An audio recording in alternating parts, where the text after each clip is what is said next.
Assalamualaikum warahmatullahi wabarakatuh. Izin memperkenalkan diri, nama saya Saskia Agnesia, NPM 1613053009, Program Studi PGSD Universitas Lampung. Di sini saya akan mempresentasikan mengenai seminar proposal saya yang berjudul Hubungan Intensitas Belajar dengan Hasil Belajar Matematika Peserta Didik Kelas 6 SD Negeri. Sebelumnya, saya ucapkan terima kasih kepada Bapak Dr. Andes Maman Surahman MPD selaku pembimbing 1, Bapak Dr. Andes Sugiman MPD selaku pembimbing 2, dan Ibu Dr. Rohmiati MSI selaku pembahas.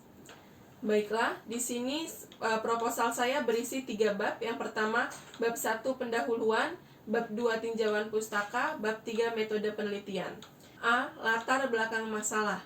Intensitas belajar merupakan suatu hal yang mengenai durasi waktu, frekuensi kegiatan, kedisiplinan waktu belajar, serta keteraturan dalam belajar. Berdasarkan indikator dari intensitas belajar dapat dinilai menjadi pendukung dalam tercapainya tujuan pendidikan, di mana tujuan pendidikan salah satunya yaitu masyarakat Indonesia memiliki kecerdasan ilmu. Salah satu ilmu atau mata pelajaran yang wajib dipahami oleh masyarakat Indonesia yaitu mata pelajaran matematika, karena matematika salah satu penunjang dalam keberlangsungan hidup sehari-hari. Dalam pembelajaran matematika, seringkali kita ditemui dengan kumpulan angka-angka yang dianggap begitu sulit, sehingga mendapatkan hasil belajar matematika yang rendah. Salah satu penyebab nilai hasil pembelajaran matematika yang rendah yaitu matematika tidak diajarkan sesering mata pelajaran yang lain, dan dalam memahami konsep matematika yang dianggap sulit, kita harus memiliki keintensitasan yang tinggi dalam mata pelajaran tersebut. Selanjutnya, B. Identifikasi masalah. 1. Rendahnya hasil belajar matematika yang dimiliki peserta didik. 2. Kurangnya durasi kegiatan belajar. 3. Kurangnya frekuensi kegiatan belajar. 4. Peserta didik kurang disiplin waktu dan fokus dalam belajar. C. Pembatasan masalah. Berdasarkan identifikasi masalah, peneliti membatasi masalah pada hubungan intensitas belajar dengan hasil belajar matematika peserta didik kelas 6 SD negeri. D. Rumusan masalah. Apakah terdapat hubungan antara intensitas belajar dengan hasil belajar matematika peserta didik kelas 6 di SD negeri? E. Tujuan penelitian. Untuk mengetahui apakah terdapat hubungan antara intensitas belajar dengan hasil belajar matematika peserta didik kelas 6 di SD negeri. Selanjutnya, E. Manfaat penelitian. Yang pertama, manfaat penelitiannya untuk peserta didik. Yang kedua, untuk pendidik. Yang ketiga, untuk kepala sekolah. Yang keempat, untuk peneliti. Dan yang kelima, untuk peneliti lain. Selanjutnya, bab 2 tinjauan pustaka. A. Belajar dan pembelajaran. 1. Belajar. 1.1 Pengertian belajar. Menurut Jihad 2013 halaman 1 dan 2, menurut Dimyati 2013 halaman 7, dan menurut Sadirman 2014 halaman 20, dapat ditarik kesimpulan bahwa belajar adalah suatu proses yang terdiri dari beberapa tahap, yaitu tahap informasi yang dimaksud tahap penerimaan materi, tahap transformasi yang dimaksud adalah tahap pengubahan materi, dan tahap evaluasi yang dimaksud tahap penilaian materi. Serta melalui belajar dapat mengubah tingkah laku sebagai hasil dari latihan, baik menyangkut pengetahuan, keterampilan, maupun sikap dalam berinteraksi dengan lingkungannya yang dialaminya sendiri. 1.2 Tujuan belajar. Menurut Daliono 2012 halaman 49, menurut Hamalik 2015 halaman 73, dan menurut Sardiman dalam Susanto 2014 halaman 40, dapat ditarik kesimpulan dari tujuan belajar adalah tujuan dari belajar banyak sekali manfaatnya. Tujuan itu juga tidak hanya ditujukan kepada peserta didik yang dijadikan sebagai objek untuk melihat hasil belajar peserta didik yang diukur ketercapaiannya. Ketika peserta didik telah selesai melakukan proses pembelajaran, kita juga dapat melihat apakah tujuan pendidikan sudah sesuai atau belum. Selanjutnya 1.3 Prinsip-prinsip belajar.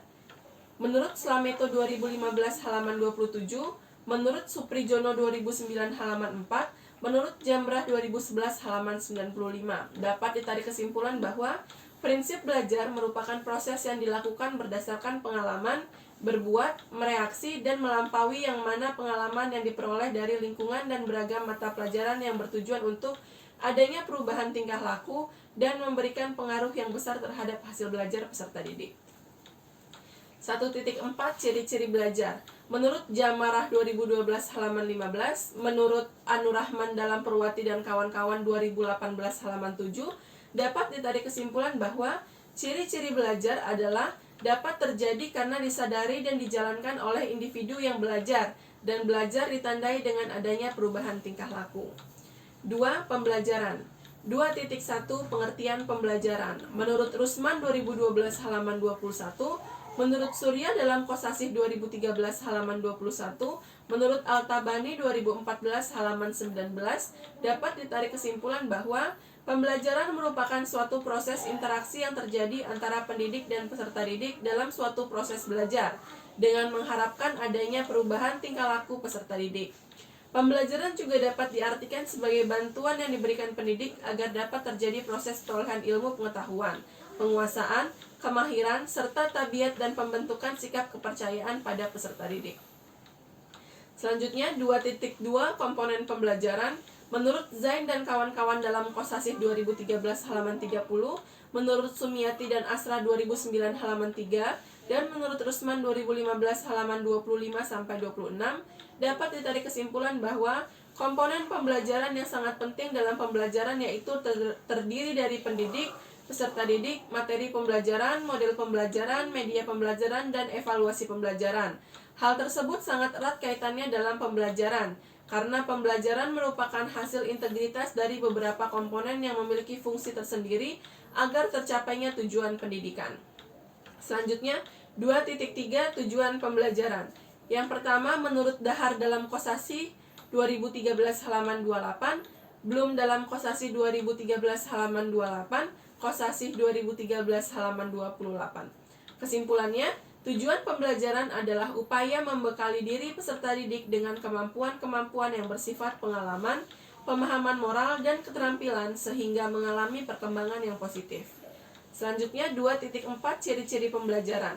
Menurut Kosasih 2013 halaman 26, menurut Hamalik 2012 halaman 65, dan menurut Siregar 2010 halaman 13, dapat ditarik kesimpulan bahwa ciri-ciri pembelajaran yaitu adanya kerjasama tim, memiliki rencana untuk mencapai tujuan yang akan dicapai, dilakukan secara sadar dan sengaja, pelaksanaannya terkendaki baik dari isi, waktu, proses maupun hasil.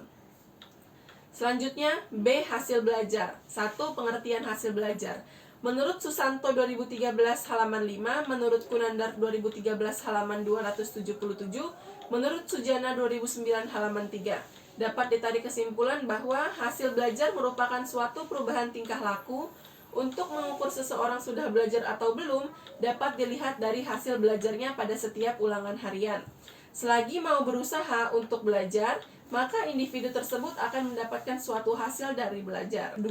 Faktor-faktor yang mempengaruhi hasil belajar. 1. Menurut Daliono 2012 halaman 55, 2. Slameto 2010 halaman 54, Jaale 2013 halaman 101.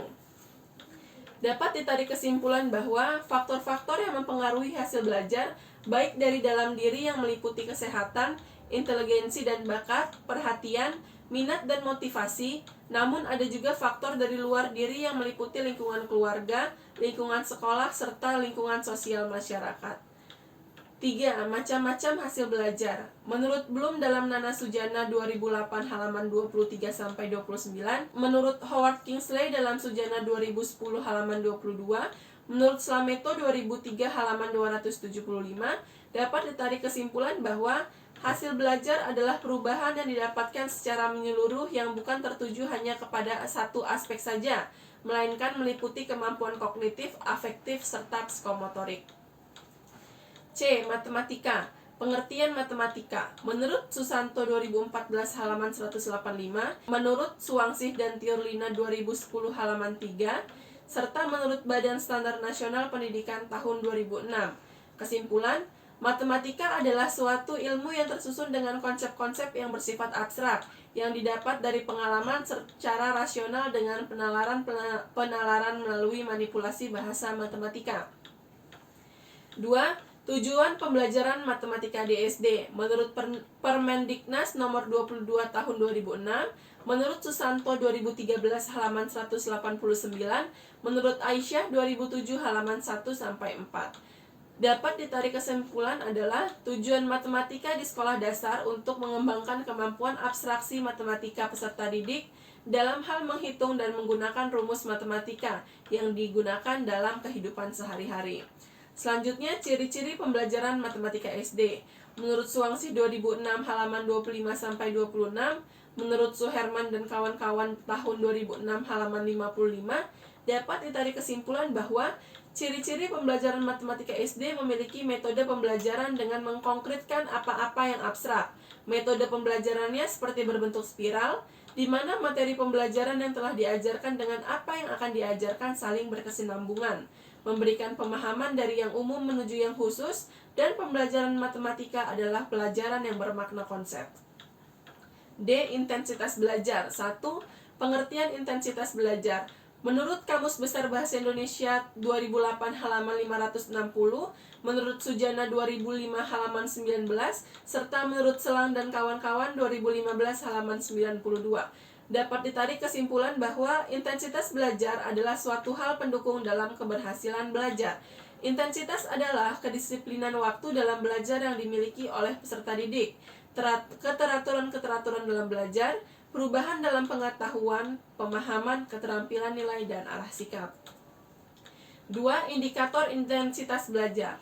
Menurut Sujana 2005 halaman 19, menurut Selang dan kawan-kawan 2005 halaman 20, dapat ditarik kesimpulan bahwa indikator intensitas belajar peserta didik adalah durasi kegiatan, frekuensi kegiatan, kedisiplinan waktu dalam belajar, serta keteraturan dalam belajar.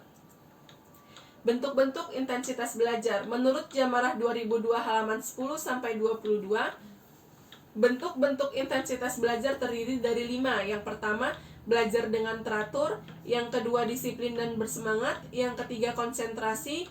Yang keempat, pengaturan waktu. Yang kelima adalah istirahat dan tidur. Penelitian relevan.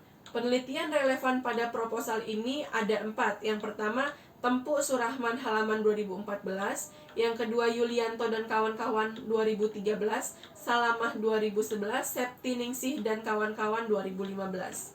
F. Kerangka berpikir. Kerangka berpikir pada penelitian ini yaitu intensitas belajar yang dilambangkan dengan X, hasil belajar matematika peserta didik yang dilambangkan dengan Y. Hipotesis penelitian. Berdasarkan penelitian tersebut, maka hipotesis penelitian dalam penelitian ini sebagai berikut, yaitu terdapat hubungan antara intensitas belajar dengan hasil belajar matematika peserta didik kelas 6 di SD Negeri 1 Air Mancur. Bab 3. Metode penelitian. Metode dan desain penelitian. Jenis penelitian yang digunakan dalam penelitian ini adalah penelitian kuantitatif, yaitu dengan menemukan pembuktian atau pengujian secara ilmiah berdasarkan teori-teori serta hipotesis menggunakan metode ex post facto korelasi. Desain penelitian ini digunakan untuk mengetahui hubungan antara variabel intensitas belajar yang dilambangkan dengan X dengan variabel hasil belajar yang dilambangkan dengan Y. B. Waktu dan tempat penelitian. Waktu penelitian. Penelitian ini dilaksanakan pada semester ganjil tahun ajaran 2020-2021 di kelas 6 SD Negeri 1 Air Mancur. Tempat penelitian. Penelitian ini dilaksanakan di SD Negeri 1 Air Mancur, Kecamatan Teluk Betung Utara, Kota Bandar Lampung. C. Populasi dan sampel penelitian. 1. Populasi penelitian. Populasi dalam penelitian ini adalah peserta didik kelas 6 SD Negeri 1 Air Mancur tahun ajaran 2020-2021. Dapat dilihat pada presentasi bahwa kelas 6A terdiri dari 30 peserta didik, kelas 6B terdiri dari 30 peserta didik, sehingga jumlah peserta didik atau jumlah dari populasi yang akan diteliti adalah 60.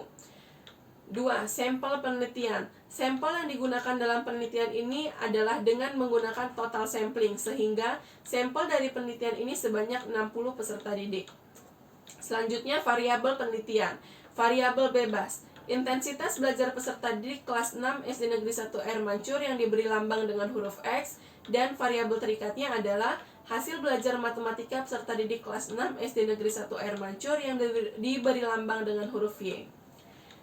Definisi konseptual dan operasional variabel. Ada A. Intensitas belajar. Yang B. Hasil belajar. F. Teknik pengumpulan data. Yang pertama ada kuesioner atau angket. Dalam penelitian kali ini digunakan angket tertutup dan tidak langsung, yaitu responden atau peserta didik hanya memilih alternatif jawaban yang telah disediakan oleh peneliti atas pertanyaan yang diajukan. 2. Dokumentasi. G. Instrumen penilaian. Angket pada penelitian ini dibuat dengan model skala Likert dengan 4 alternatif jawaban untuk setiap pernyataan responden nantinya diminta untuk memilih kategori jawaban. Uji coba instrumen. 1. Uji validitas instrumen. Metode validitas pada penelitian ini menggunakan korelasi produk momen. Dapat dilihat dalam presentasi bahwa rumus yang digunakan adalah korelasi produk momen dengan keterangan RxY, yaitu koefisien antara variabel X dan Y, N sebagai jumlah sampel, X sebagai skor item, Y sebagai skor total. Tabel R untuk alfa 0,05 dan derajat kebebasan N dikurang 2, kaidah keputusan, jika R hitung lebih besar dari R tabel, berarti valid. Sebaliknya, jika R hitung lebih kecil atau sama dengan R tabel, berarti tidak valid. 2. Uji reliabilitas instrumen. Penelitian ini menggunakan rumus Alpha-Cronbach sebagai berikut. Dapat dilihat dalam presentasi. Dengan keterangan, jika R11 lebih besar dari R tabel berarti reliable, sedangkan jika R11 lebih kecil dari R tabel maka tidak reliable. Teknik analisis data. 1. Uji prasyarat analisis data. A. Uji normalitas. Uji normalitas data dengan menggunakan rumus uji One-Samol-Kolmogorov-Smirnov test dengan bantuan Microsoft Excel. Dengan kriteria penghitungannya adalah taraf signifikan 5%. Data dikatakan berdistribusi normal apabila nilai signifikan yang diperoleh P lebih besar dari 0,05. Selanjutnya, B. Uji linearitas. Pengujian linearitas dilakukan dengan uji statistika dengan bantuan program SPSS. Hubungan antara variabel bebas dan variabel terikat dikatakan linier apabila signifikan R hitung yang diperoleh lebih besar dari taraf signifikan 0,05. Uji hipotesis. Uji hipotesis ini menggunakan rumus korelasi produk momen, dapat dilihat dalam presentasi. Untuk mencari kebermaknaan atau kesigifikanan hubungan variabel X terhadap variabel Y, maka digunakan korelasi produk momen dengan keterangan korelasi produk momen dilambangkan dengan R yang memiliki ketentuan nilai R tidak lebih besar dari harga 1 lebih kecil atau sama dengan R lebih kecil atau sama dengan tambah 1. Apabila nilai R sama dengan minus 1, artinya korelasi negatif sempurna. R sama dengan 0 artinya tidak memiliki korelasi. Dan jika R sama dengan 1, berarti korelasinya sangat kuat. Berdasarkan dari perhitungan rumus korelasi produk momen, dapat disimpulkan bahwa tingkat kesalahan 5% jika nilai R hitung lebih besar dibandingkan dengan nilai R tabel. Maka hipotesis yang diajukan dapat diterima. Terima kasih, sekian presentasi dari saya. Wassalamualaikum warahmatullahi wabarakatuh.